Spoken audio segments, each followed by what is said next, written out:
A piada de mau gosto, os políticos e seu eleito gado, por Paula Schmidt.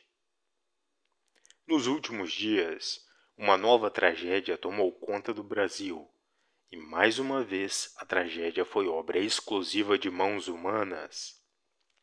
No país, mundialmente conhecido como antro da libertinagem criminosa, onde perdoam-se estupradores, banqueiros e sindicalistas que agem como ladrões de idosos, assassinos e políticos que roubam bilhões de quem tem muito pouco. Um humorista foi condenado pela juíza Bárbara Izep a 8 anos de prisão por uma piada. Agora não resta dúvida nem para os cérebros mais lentos.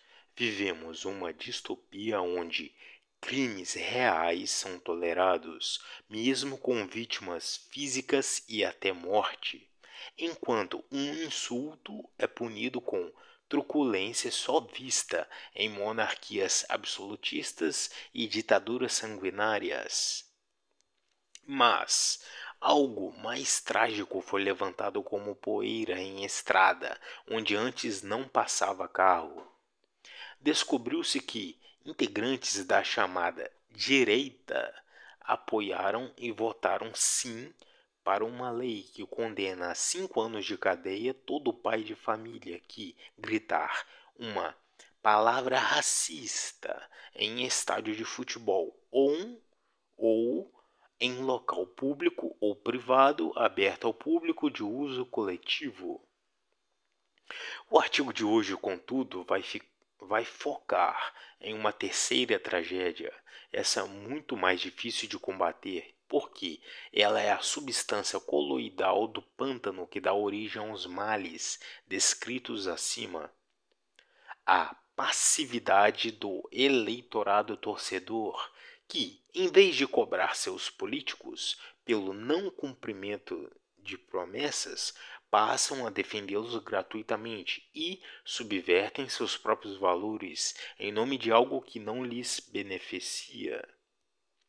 Vou me referir a esse eleitorado sem discernimento e sem vontade própria como eleitogado.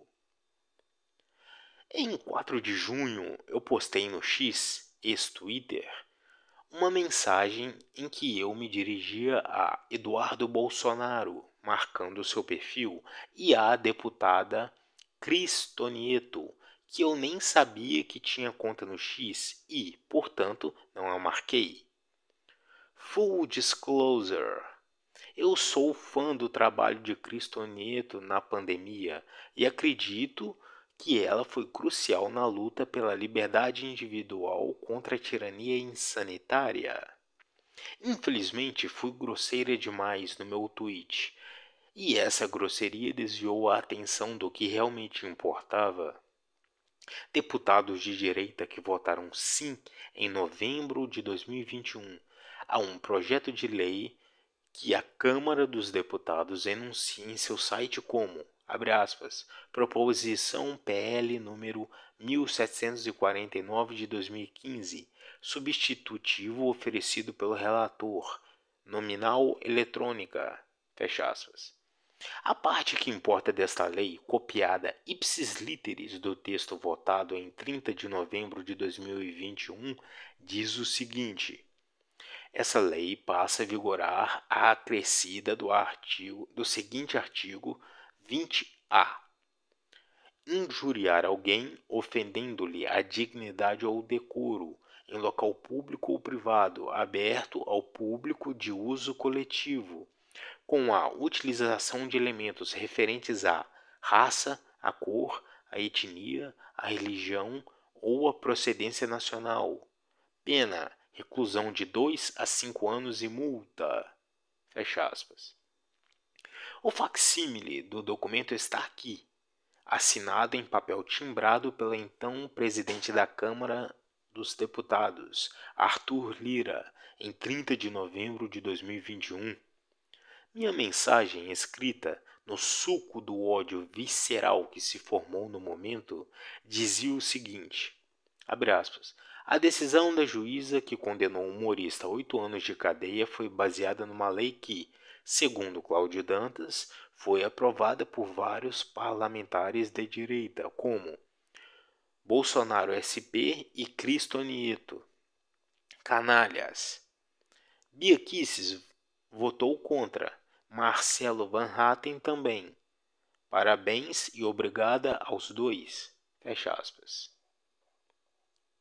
Como é possível ver nas centenas de respostas ao meu tweet, grande parte dos contra-argumentos é falsa, mesmo quando se baseia em tecnicalidades. A resposta mais comum foi dizer que a votação não era nominal, mas em bloco. Isso é mentira. No site da Câmara dos Deputados é possível ver exatamente quem votou sim e quem votou não pelos 5 anos de cadeia, a quem gritar xingamento racista. Com uma única exceção, a orientação dos líderes de todos os partidos na Câmara foi para o voto sim a prisão de 5 anos para quem ofender alguém ou ferir a sua dignidade em público, com a utilização de elementos referente a raça, cor, etnia, religião ou procedência nacional. O único partido que recomendou o voto não foi o Novo, e todos os seus deputados seguiram a orientação da liderança, votando não à censura. Adriana Ventura, Alexis Fontaine, Gilson Marques, Marcel Van Hatten, Paulo Ganimi, Tiago Mitraldi e Vinícius Poit. O PSL, à época partido de Eduardo Bolsonaro e Cristo Nieto, recomendou o voto sim, exatamente como fizeram PSOL e PT. Bia Kicis, contudo, foi uma das deputadas do PSL que se recusou a seguir a orientação do partido e optou por votar não à lei que deu origem ao ambiente de censura e tirania no Brasil. Outros deputados que tiveram a mesma consciência e preferiram obedecer a seus eleitores do que o cacique partidário foram Carlos Jordi, Caroline Detone, Júnior Amaral e Luiz Felipe de Orleans e Bragança. Bia Kicis votou com lugar de fala, porque ela sabe exatamente para que serve uma lei que criminaliza a suposta injúria racista. A deputada já sofreu ao menos uma perseguição política disfarçada de moralismo quando publicou uma piada em que Sérgio Moro e Henrique Mandetta pintam seus rostos de preto para conseguir vaga em uma empresa que contrata por cotas. Apesar da obviedade da coisa, faço questão de explicar ao eleitorado que leis subjetivas que não lidam com um crime plenamente definido servem essencialmente para a perseguição de inimigos e nada mais. Essas leis não existem para acabar com o racismo. Ao contrário, elas garantem que o racismo se mantenha vivo com sua promoção à moeda valiosa para a perseguição de pessoas que jamais poderiam ser presas por outra razão, já que nunca mataram ninguém, nunca assaltaram idosos, nunca estupraram uma criança e nunca roubaram merenda. A lei antirracismo é um instrumento para igualar crimes hediondos a crimes sem vítima nenhuma e paulatinamente inverter os valores de maneira irreversível, transformando crimes reais em nada e o nada em razão suficiente para a cadeia e a execração pública. Numa época onde todos já compartilhamos pensamentos, besteiras e devaneios em diversas plataformas sociais, já fornecemos um arcabouço infinito de material para que seja encontrado exatamente o que se procura. Abre aspas. Se você me der 6 linhas escritas pelo homem mais honesto, eu vou achar algo pelo qual ele deve ser enforcado. Fecha aspas.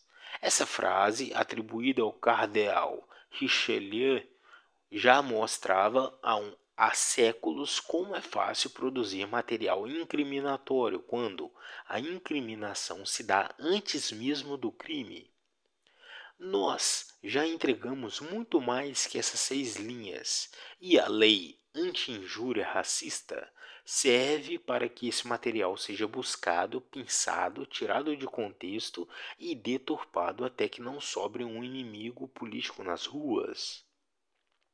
A prova de que a lei sobre injúria racista serve para perseguição política é o fato de Lula estar livre, leve e solto e sem medo de já ter elogiado Hitler, falado que Pelotas é exportadora de viado, homenageado o homem que se casou com uma menina de 12 anos e por ter dito a uma moça negra premiada por excelência no trabalho técnico que, abre aspas, uma afrodescendente assim gosta de um batuque e de um tambor, fecha aspas.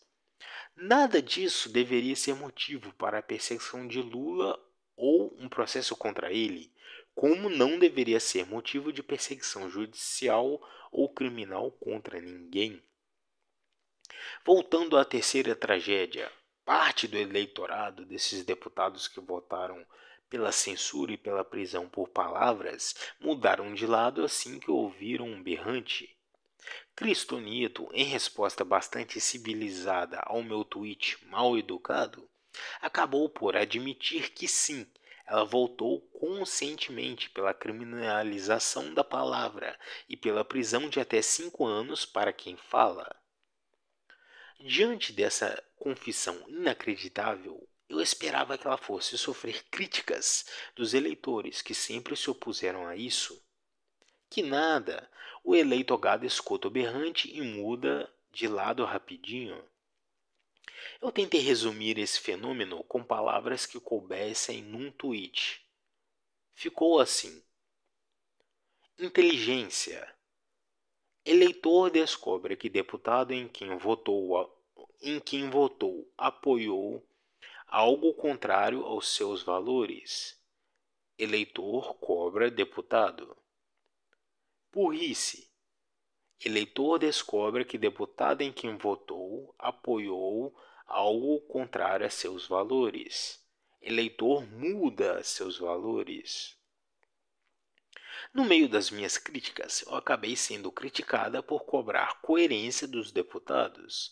Vale dar uma olhada no que virou o meu X, meu X. Tem de tudo ali, de mensagens obscenas a outras sugerindo que estou sendo paga pelo Novo, ou pelo PSDB, ou pela Globo. A criatividade é infinita e absurda porque, obviamente, a explicação mais razoável para a minha atitude é muito simples e inteligível para qualquer pessoa minimamente racional e honesta. E uma dessas pessoas foi o deputado Felipe Barros, eleito pelo PL do Paraná. Eu, que sou admiradora contumaz do seu trabalho e já o elogiei publicamente algumas vezes, não fiz nada além da minha obrigação como cidadã. Abordei-o publicamente no X pedindo explicações. Para o meu alívio, e como uma lição gratuita ao eleito gado, Felipe Barros mostrou que a pressão pública funciona e que o político bom é aquele que obedece aos anseios do povo e cumpre as promessas que fez a ele e com elas se elegeu. Abre aspas.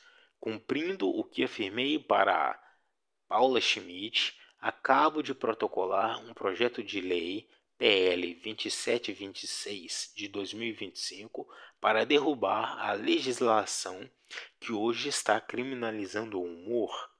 A proposta foi construída em conjunto com o deputado Sóstenes, nosso líder do PL Nacional, na Câmara. Para nós, do PL, a liberdade de expressão é e sempre será inegociável. Vamos trabalhar para aprovar o texto e acabar de vez com essa distorção absurda. Fecha aspas. O link para este artigo encontra-se na descrição do vídeo.